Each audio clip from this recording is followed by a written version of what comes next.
Assalamualaikum warahmatullahi wabarakatuh. Nama saya Lutfia Zulfaini Silalahi. Saya akan menjelaskan materi tentang pengertian dan dalil-dalil toharo. Sebelum menjelaskan mengenai sholat, puasa, zakat, dan haji, para penulis kitab fikih akan lebih memaparkan tentang toharo atau bersuci.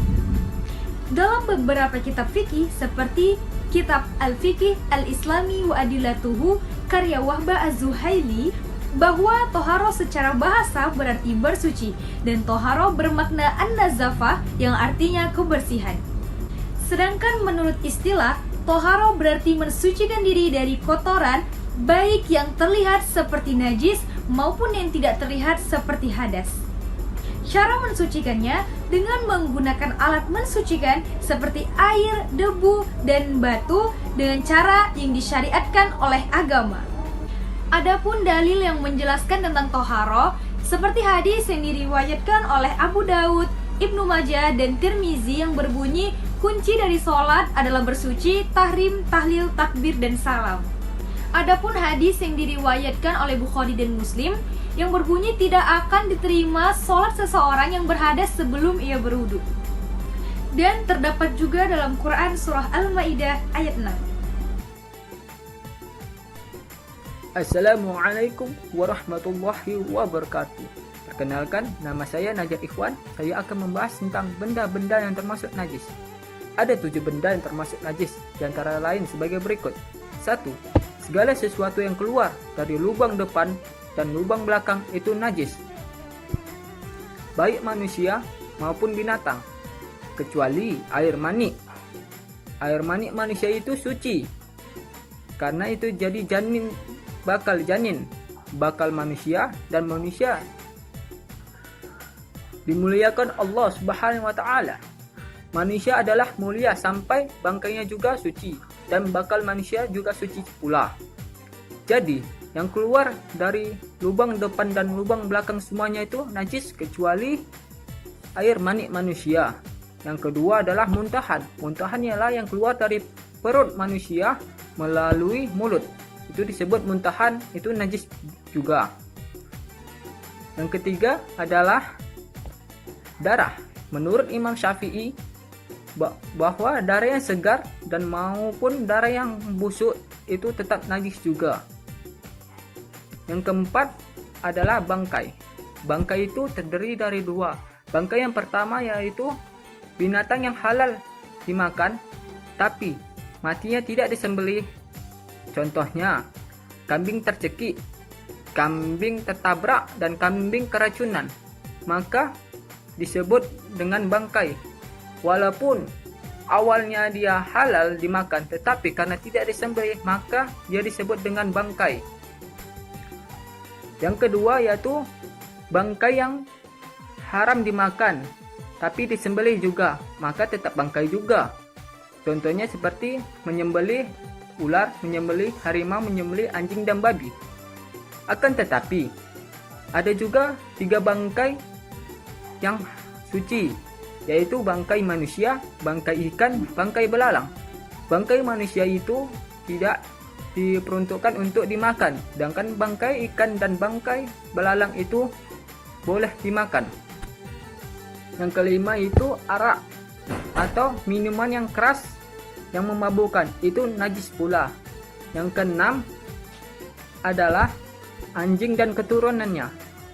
Keturunannya itu bermacam-macam. Kalau ada anjing yang melahirkan kambing, maka kambing tersebut tetaplah najis. Yang ketujuh adalah babi dan keturunannya. Sama juga dengan anjing dan keturunannya, babi juga sama. Tapi babi lebih buruk daripada anjing. Jadi, yang perlu kita ingat sekarang adalah bahwa ada 7 macam benda yang najis. Saya ingatkan lagi. 1. Segala sesuatu yang keluar dari 2 lubang depan maupun lubang belakang itu najis. Yang kedua adalah muntahan. Yang ketiga adalah darah segar ataupun darah busuk. Yang keempat adalah bangkai. Yang kelima adalah arak atau minuman keras yang memabukkan. Yang keenam adalah anjing dan keturunannya. Yang ketujuh adalah babi dan keturunannya. Mungkin hanya itu saja yang bisa saya sampaikan. Untuk para audiens, saya mohon maaf bila ada kekurangan.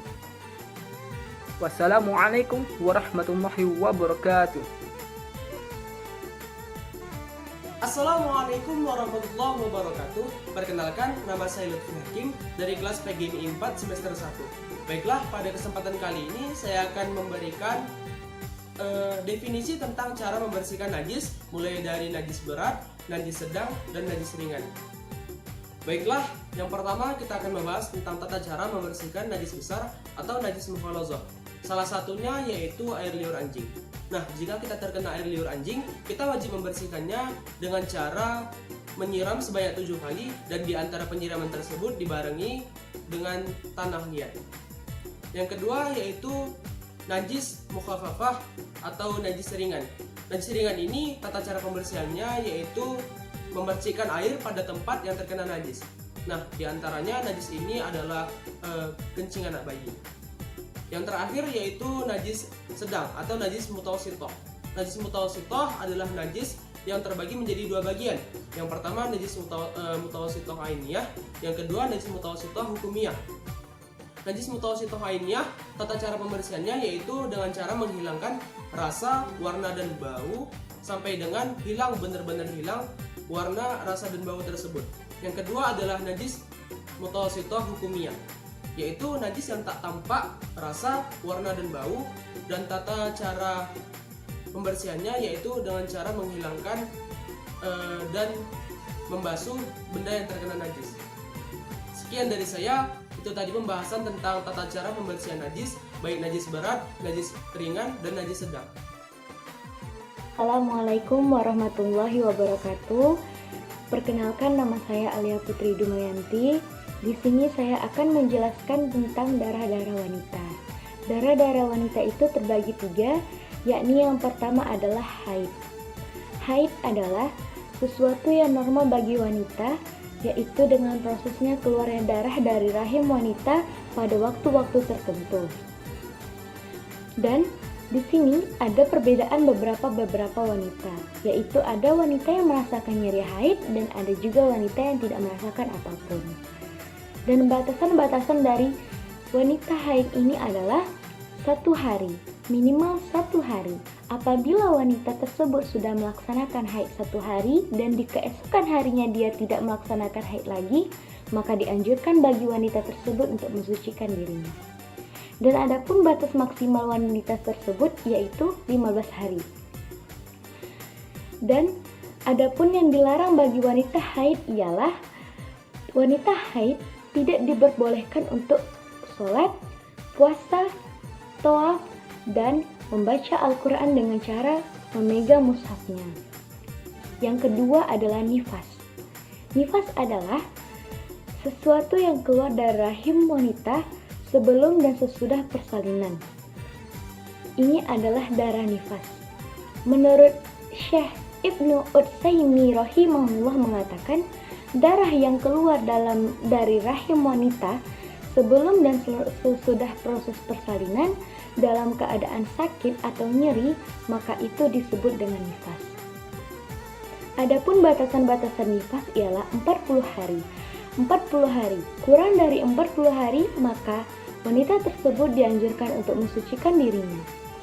Dan adapun larangan-larangan wanita yang nifas, yaitu wanita nifas tidak dianjurkan dan tidak diperbolehkan untuk sholat, puasa, dan membaca Al-Quran dengan cara memegang mushafnya. Dan yang ketiga ialah istihadah. Istihadah adalah darah-darah yang keluar dengan sengaja dan tidak sengaja. Oleh karena itu, istihadah ini berbeda dengan haid dan nifas. Karena istihadah ini lebih tepatnya darah penyakit. Oleh karena itu, istihadah ini tidak ada batasannya. Wanita yang beristihadah tetap dianggap suci, akan tetapi sebelum ia dianggap suci dan dia mengerjakan ibadah, wanita tersebut harus mensucikan dirinya terlebih dahulu dengan cara mandi wajib.